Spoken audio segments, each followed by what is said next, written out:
Last है Gauss theorem का third application, जिसमें हमको पढ़ना है electric field intensity due to a uniformly charged thin spherical shell. यहां थिन कहने का मतलब है होलो।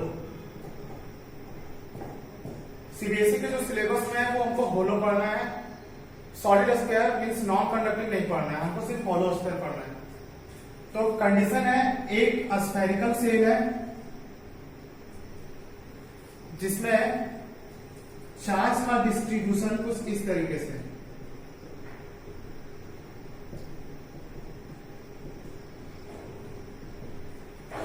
चूंकि ये मेरा स्फेरिकल सेल है मींस होलो स्फीयर है, इसीलिए चार्ज जो होगा वो इसके सरफेस पे प्रेजेंट होगा। हमको क्या करना है, इलेक्ट्रिक फील्ड कैलकुलेट करना है इस स्फेरिकल सेल के चलते। तो हम लोग इसमें तीन केस देखेंगे। सबसे पहला at outside the sphere, second inside the sphere, और थर्ड एट द सरफेस।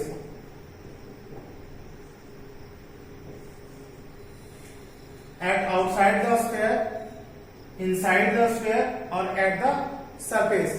तो सबसे पहले हम लोग स्टडी करेंगे एट आउटसाइड द स्फीयर।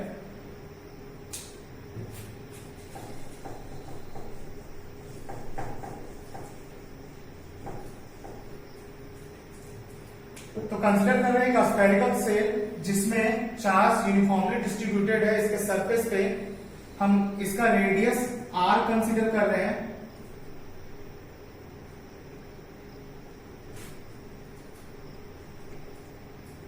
हमको सबसे पहला आउटसाइड दिस सरफेस मीन्स कहने का मतलब है यहाँ P पॉइंट पे हमको इलेक्ट्रिक फील्ड इंटेंसिटी कैलकुलेट करना है इस स्फेरिकल सेल के चलते। तो हम लोग इस P का डिस्टेंस फ्रॉम सेंटर से स्मॉल r कंसीडर कर रहे हैं। तो सबसे पहला केस है एट आउटसाइड द स्फीयर।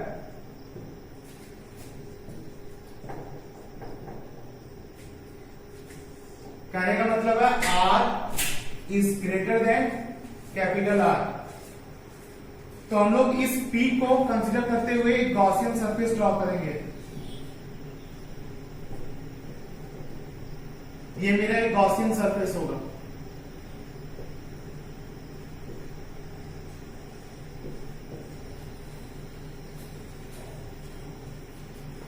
अब हम लोग क्या करेंगे, इस गॉसियन सरफेस पे इलेक्ट्रिक फील्ड का और एरिया का डायरेक्शन देखेंगे। तो सबसे पहले एक छोटा सा एरिया एलिमेंट इस गॉसियन सरफेस पे कट करेंगे। चूंकि ये मेरा पॉजिटिव चार्ज है इसलिए इस पॉजिटिव चार्ज के चलते जो इलेक्ट्रिक फील्ड का डायरेक्शन होता है वो क्या होता है, रेडियली आउटवर्ड होता है। और यदि इस एरिया का बात करें, स्मॉल एरिया एलिमेंट का डायरेक्शन का बात करें, तो उसके चलते जो एरिया का डायरेक्शन होगा वो क्या होगा, नॉर्मली आउटवर्ड। कहने का मतलब है ये जो एरिया का डायरेक्शन होगा वो किसके अलाउंग होगा, इलेक्ट्रिक फील्ड के डायरेक्शन के अलाउंग होगा। यानी यहाँ पे जो थीटा बन रहा होगा वो theta is equal to 0 degree. इसी तरह मान लेते हैं यदि यहाँ पे छोटा सा एरिया एलिमेंट कट करेंगे और इसके चलते यदि हम इस पॉजिटिव चार्ज के चलते इलेक्ट्रिक फील्ड का डायरेक्शन देखें तो ये भी जस्ट आउटवर्ड होगा, रेडियली आउटवर्ड। और इस एरिया का भी यदि डायरेक्शन देखें तो नॉर्मली आउटवर्ड। यानी हर जगह यदि हम लोग एरिया और इलेक्ट्रिक फील्ड का डायरेक्शन को देखें तो वो मेरा क्या होगा, theta is equal to 0 degree. Means area का डायरेक्शन जो होगा वो इलेक्ट्रिक फील्ड के डायरेक्शन में होगा। हम लोग यूज कर रहे हैं गॉस थ्योरम। तो गॉस थ्योरम के अकॉर्डिंग हम लोग लिखेंगे phi is equal to close integral of E dot ds vector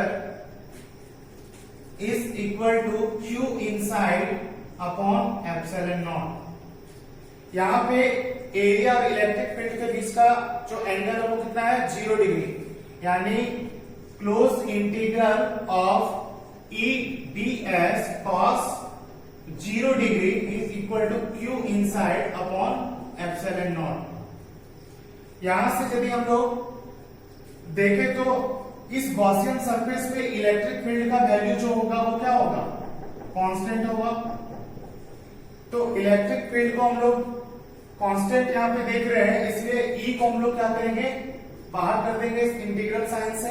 E constant है, integral of close surface ds cos 0 का वैल्यू 1 होता है is equal to q upon epsilon naught. हम लोग कंसीडर कर रहे हैं इस गॉसियन सरफेस पे जो इस स्फेरिकल शेल पे जो चार्ज है वो कितना है, q है। तो यहां से यदि close integral of this Gaussian surface करने का मतलब है इसका जो डिस्टेंस है सेंटर से वो कितना है, स्मॉल r, यानी यहां पे जो इसका वैल्यू होगा वो कितना होगा, 4 पाई r square is equal to q upon epsilon naught. और यहां से यदि हम लोग e का वैल्यू निकालेंगे तो आएगा 1/4 pi epsilon naught into q upon r square. ये मेरा इलेक्ट्रिक फील्ड इंटेंसिटी का वैल्यू होगा एट आउटसाइड द स्फीयर। और यहां से देखा जाए तो E is inversely proportional to R square. Means यदि ग्राफ ड्रॉ करें E और R के बीच तो मेरा ग्राफ जो आएगा वो कुछ इस तरीके से आएगा, is inversely proportional to R square. ये मेरा आउटसाइड का केस था। इसी तरह इनसाइड का केस देखेंगे।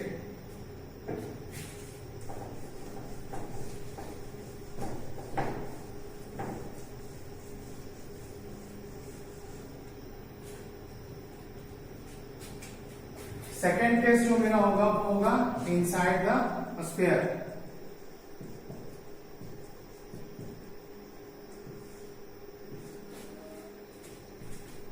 एक स्फेरिकल सेल कंसीडर करेंगे जिसमें पॉजिटिवली चार्ज यूनिफॉर्मली डिस्ट्रीब्यूटेड है।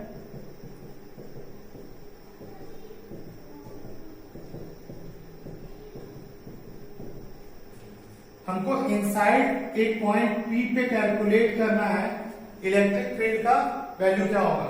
तो सपोज इस स्फेरिकल सेल का रेडियस कितना है, R हम लोग कंसीडर कर रहे हैं, सॉरी कैपिटल R पिछले केस के जैसा। और इस P को कंसीडर करते हुए गॉसियन सरफेस ड्रॉ करेंगे जिसका डिस्टेंस हम लोग क्या लेंगे, R। तो इस समय जो केस बनेगा वो होगा R is smaller than capital R। तो ध्यान से देखा जाए तो गॉस थ्योरम यदि यूज करेंगे यहाँ पे, तो गॉस थ्योरम के according phi is equal to close integral of E dot ds vector is equal to q inside upon epsilon naught. चूंकि इस स्फेरिकल सेल के अंदर जो गॉसियन सरफेस ड्रॉ किए हुए हैं, तो गॉसियन सरफेस के इनसाइड यहाँ पे एक भी चार्ज नहीं है, यानी यहां पे यदि देखा जाए तो q इनसाइड जो है वो 0 है। तो इलेक्ट्रिक फील्ड जो होगा वो इस केस में कितना होगा, 0 होगा। फिर सिमिलर प्रोसेस करते, E कांस्टेंट बाहर कर देते, close integral of ds is equal to q inside upon epsilon naught. और यहां से ds का वैल्यू फिर लिखते 4 पाई r स्क्वायर। चूंकि q इनसाइड 0 है इसलिए डायरेक्टली हम लोग क्या कर देंगे, इलेक्ट्रिक फील्ड का वैल्यू 0 लिख देंगे।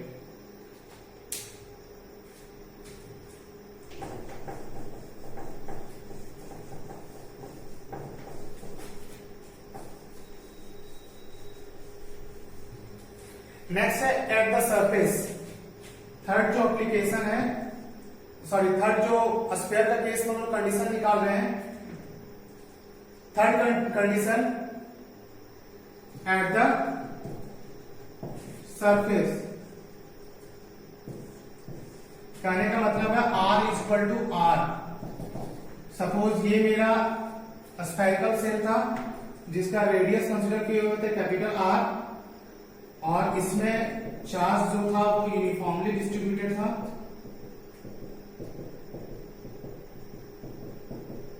हमको फाइंड करना है P जस्ट इसके सरफेस पे, सेंटर से जस्ट R डिस्टेंस का, means R is equal to R। यहां पे हमको कैलकुलेट करना है इलेक्ट्रिक फील्ड का वैल्यू क्या होगा इस चार्ज डिस्ट्रीब्यूशन के अबाउट। तो हम लोग यहां देख रहे हैं छोटा सा एरिया एलिमेंट कट करेंगे इस स्फेरिकल सेल का, तो इलेक्ट्रिक फील्ड का डायरेक्शन जो होगा वो रेडियली आउटवर्ड होगा इस चार्ज के चलते। और यदि एरिया का भी डायरेक्शन देखें तो एरिया का भी डायरेक्शन यही होगा। अब गॉस थ्योरम हम लोग अप्लाई करेंगे तो आएगा phi is equal to close integral of E ds cos theta is equal to Q inside upon epsilon naught. यहाँ पे चार्ज का जो डिस्ट्रीब्यूशन है कितना कंसीडर किए हुए थे, क्यू। तो यहां से यदि देखा जाए इलेक्ट्रिक फील्ड चूंकि कांस्टेंट है इसका सरफेस पे, तो E close integral of ds is equal to cos theta का वैल्यू यहाँ cos 0 डिग्री हो जाएगा is equal to q inside upon epsilon naught. और यहां से यदि E का वैल्यू निकालें तो आएगा q इनसाइड अपॉन ds का वैल्यू देखेंगे तो r is equal to r है, इसलिए आएगा कितना 4 पाई r स्क्वायर एप्सिलॉन नॉट। यहां से अरेंज करेंगे तो आएगा E is equal to 1/4 pi epsilon naught q upon r square. ये मेरा निकलेगा एट द सरफेस पे, जो कि इलेक्ट्रिक फील्ड मैक्सिमम होगा।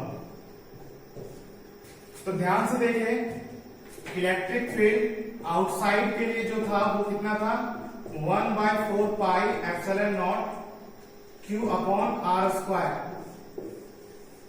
इनसाइड के लिए देखा जाए तो E इनसाइड था 0, यहां पे r कैपिटल R से ग्रेटर था, यहाँ पे R स्मॉलर देन R था, यहाँ पे R is equal to R।